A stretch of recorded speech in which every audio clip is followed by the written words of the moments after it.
Si estás dudando entre comprarte un reloj inteligente con 4G o que no tenga 4G porque no sabes si lo vas a utilizar, de hecho es que ni siquiera sabes qué posibilidades te ofrece, qué es lo que puedes hacer con el 4G en un reloj inteligente o LTE, como dicen en algunos modelos. ¿Es lo mismo LTE que 4G? Bueno, sí, pero no, bueno, no sé. Aquí hay un montón de dudas que tendríamos que resolver y para eso hemos hecho este vídeo. No te vayas porque te cuento qué puedes hacer y qué no puedes hacer con el 4G en un reloj y lo haremos con el TicWatch Pro 3 Ultra y también con el Samsung Galaxy Watch 4 y también compararemos lo que gasta uno de batería, lo que gasta el otro, lo que te deja hacer uno, lo que te deja hacer el otro. Bueno, en definitiva, que no te vayas, que empezamos a hablar de 4G en el reloj inteligente.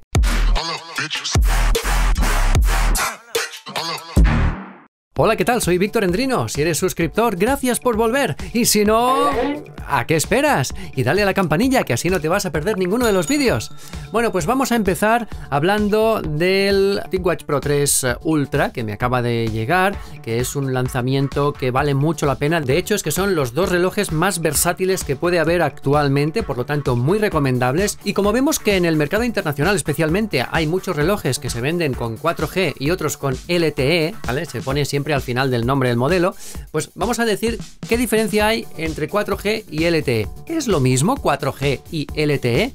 Bueno, pues aquí te cuento. Técnicamente no es lo mismo. LTE es una tecnología anterior al 4G, que en realidad es como un 4G descafeinado. El 4G te va a dar mucha más velocidad que el LTE. ¿Pero qué pasa? Que eso es una diferencia que quizás se puede notar más en un teléfono móvil, pero en realidad en un reloj inteligente, si te vas a descargar un disco entero de Spotify, bueno, pues igual uno te va a tardar un minuto y el otro te va a tardar 30 segundos, vale, quizá esa es la diferencia entre LTE y 4G, pero a fin de cuentas, a la práctica no se nota. Por tanto, podríamos decir que prácticamente es lo mismo. Y bueno, si estás dudando entre comprarte un reloj con 4G o el mismo modelo sin el 4G porque no sabes si lo vas a utilizar, bueno, que sepas que, primero de todo, lo que vas a tener que hacer es activarlo. Porque cuando te compres el reloj no te va a venir con la conexión ya puesta. Vas a tener que contactar con tu operador de telefonía móvil y yo creo que antes de comprarte un modelo de reloj tendrías que comprobar si ese modelo de reloj es compatible con la conexión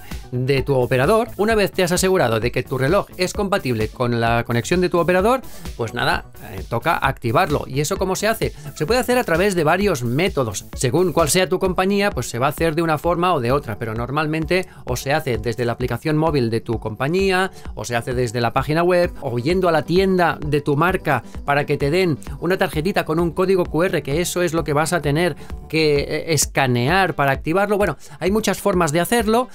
Tengo un vídeo que habla específicamente de esto, que si no te sale aquí, lo vas a tener aquí o en la descripción de este vídeo para que sepas cómo se activa el 4G en un reloj inteligente, especialmente con Vodafone. Pero bueno, aquí se habla de lo que puedes hacer y lo que no puedes hacer con un reloj inteligente, empezando por las llamadas y los SMS. Evidentemente, lo que vas a tener aquí en el reloj es una línea telefónica que va a coincidir con el número de tu teléfono móvil. Vas a utilizar el mismo número que tienes en el teléfono, al menos eso es lo que pasa en España. Que yo sepa, no puedes tener una eSIM con un número independiente. Corregidme si me equivoco en los comentarios. O si en tu país sí se puede hacer, ponlo en los comentarios, que también me interesa saberlo. ¿De acuerdo? Vas a tener llamadas y mensajes. Evidentemente, vas a poder llamar a quien quieras desde el reloj, porque la idea es salir de casa sin el teléfono. Tú te dejas el teléfono en casa y te vas con el reloj y puedes comunicarte con todos a través del reloj. Por si acaso, déjate el teléfono en casa encendido y conectado y con batería, porque si no luego verás que hay muchas cosas que no vas a poder hacer. Pero bueno, seguimos. Vas a poder hacer llamadas, recibirlas, enviar mensajes SMS, recibirlos, evidentemente. Vale, pasamos a lo siguiente. ¿Qué pasa con las notificaciones? Porque claro, hay que tener en cuenta que este tipo de relojes inteligentes no tienen la versión completa de WhatsApp, ni de, bueno, Telegram está que sí, que sí no, pero no tienes la versión completa de la mayoría de aplicaciones de mensajería y por lo tanto, tú desde tu propio reloj no vas a poder enviar un WhatsApp a nadie, pero sí vas a poder recibir todas las notificaciones. Y entonces tú te preguntas, bueno, pero ¿cómo puede ser si aquí no tengo la aplicación de WhatsApp? No tengo la aplicación de, yo qué sé, Facebook Messenger. ¿Cómo puede ser que me lleguen las notificaciones? Vale, porque hay un sistema que tienen los relojes con el sistema operativo Wear OS y también con el sistema operativo de Samsung que es un Wear OS personalizado para Samsung que se llama One UI. En ambos casos hay una opción que es sincronización en la nube o conexión remota. En los dos casos es lo mismo. ¿Y eso qué quiere decir? Bueno, pues eso quiere decir que si te llega un WhatsApp, como no te va a llegar al reloj, porque el reloj no tiene capacidad para recibir autónomamente notificaciones de WhatsApp ni de ninguna otra aplicación, van a llegar al teléfono. Y el teléfono va a hacer como si tuviera el reloj al lado.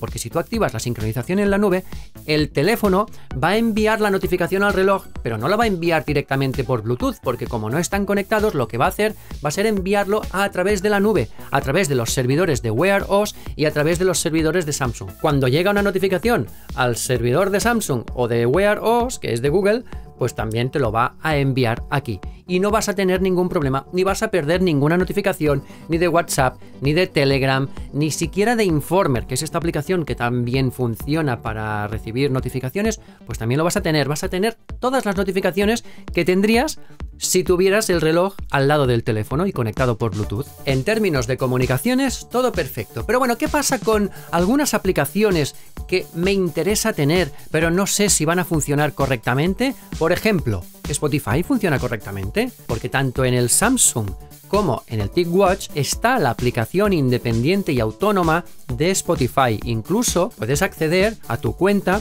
puedes acceder a tu biblioteca sin necesidad de tener el teléfono. Si tú te dejas el teléfono en casa, puedes manejar perfectamente Spotify tanto con uno como con el otro. Te conectas tus auriculares a un reloj o al otro y vas a poder escuchar perfectamente Spotify desde el reloj. Cuidado porque gasta bastante batería, pero si a ti te apetece, lo vas a poder hacer. Hay otra pregunta que me han hecho algunas personas sobre el asistente de Google, o en este caso, el asistente de Samsung, que es Bixby. ¿Funciona aunque no tengas el teléfono al lado? Porque quien gestiona realmente el motor del asistente de Google y de Bixby es el teléfono. Pues la respuesta es que sí, sí funciona, y además perfectamente. Es que tú estás en el trabajo y desde el trabajo que te has dejado el teléfono en casa, tú le das al botoncito para activar el asistente y tú le dices, oye, enciéndeme la luz de aquí o enciéndeme la luz de allá, la luz de tu casa, y la va a encender o la va a apagar sin problemas. Si te has dejado el aire acondicionado encendido, oye, apágame el aire acondicionado, pues lo vas a poder hacer aunque no tengas el teléfono cerca. Funcionan autónomamente el asistente A como el asistente B, o sea, Bixby también lo hace. Es decir, que las aplicaciones que tú te puedas descargar en el reloj te van a funcionar en un 95%, porque también es verdad que hay algunas aplicaciones que sí dependen del teléfono para poder funcionar. Una de ellas, por ejemplo, es una que se llama Nuki, que yo la utilizo para ordenar que abra la puerta de mi casa. Es súper práctico, funciona muy bien. Lo que pasa es que si el reloj no está conectado al teléfono a través de 4G, no vas a poder activarlo, porque la que manda es la aplicación del teléfono y esta es como una filial que no tiene autonomía propia. Por lo tanto, que sepas que va a haber aplicaciones que quizá no te van a funcionar. Hay una que es algo especial. Me han preguntado si funciona Google Maps con LTE. Por favor, ¿lo puedes probar? ¿Lo puedes probar? Vale, sí, pues lo he probado y he constatado que funciona, pero funciona a medias. Cuidado, tanto en uno como en otro te van a funcionar porque tú lo vas a poder abrir. El GPS te funciona porque también me ha preguntado mucha gente si el GPS, aunque no tengas el teléfono cerca, te va a funcionar en 4G. Pues sí, el GPS funciona de forma autónoma porque no necesita conexión a internet. El GPS es un chip que se comunica directamente con los satélites de posicionamiento que están en órbita y no necesitan conexión a internet. Por lo tanto, tú te puedes ir a cualquier sitio con tu conexión 4G o sin ella y el GPS te va a funcionar. Pero ¿qué pasa? Que entonces abrimos Google Maps y claro, nos posiciona en el mapa. Y la pregunta de otra persona era, bueno, pero claro, ¿te carga el mapa? ¿Te carga el plano donde estás en ese momento? Y la respuesta es sí, tanto en el TicWatch como en el Samsung. Lo que pasa es que el Samsung me gusta más. Cuando abres Google Maps en el Samsung, te posiciona bastante rápido y además, si tú te giras, el mapa gira. Es como si fuera una brújula y te va orientando perfectamente hacia dónde estás. Y tú te puedes ver en el mapa y a medida que vas andando, pues vas a ir viendo por dónde vas y vas viendo las calles de al lado, cómo se llaman, cuáles son, amplías, acercas. En el TicWatch también, pero es como más rudimentario. Te marca un puntito, no gira. Si tú giras, no gira. Lo que pasa es que con el desplazamiento tú vas a poder ir viendo hacia dónde estás yendo. Vale, perfecto. En ese caso, en ambos casos, es como si tuvieras un mapa que te ubica en un sitio y tú puedes ir andando y puedes ir por donde vas viendo. Pero otra cosa es que funcionen las rutas y que funcione la navegación. Pues no, la navegación no funciona, pero pasa una cosa muy curiosa. Para más friquismo todavía, las rutas que tú buscas, porque cuando quieres navegar hasta un punto, yo que sé, de la ciudad o el pueblo que sea, en coche, andando, aquí tú lo puedes marcar. Tú puedes iniciar la navegación buscando un punto, diciéndole los parámetros, etcétera, y dándole a empezar navegación, tanto en uno como en otro. ¿Y qué hace? Pues nada, se queda ahí medio colgado, esperando, iniciando, y al final te pone error en el inicio de la navegación. Es probable que haya un servicio de Google que no esté bien sincronizado y que no te permita actuar de forma autónoma con el reloj. Quizás porque gasta demasiada batería, no sabemos por qué, pero la navegación autónoma desde el reloj no funciona. ¿Y por qué he dicho antes que había tanto friquismo? Pues porque es curioso, pero sí te inicia la navegación en el teléfono. Yo tenía el teléfono en el bolsillo y yo iba oyendo las indicaciones que me iba dando el teléfono a través de los auriculares. Digo, me decía, cruza el paso de peatones, dirígete al noroeste. Digo, pero si no ha empezado la navegación.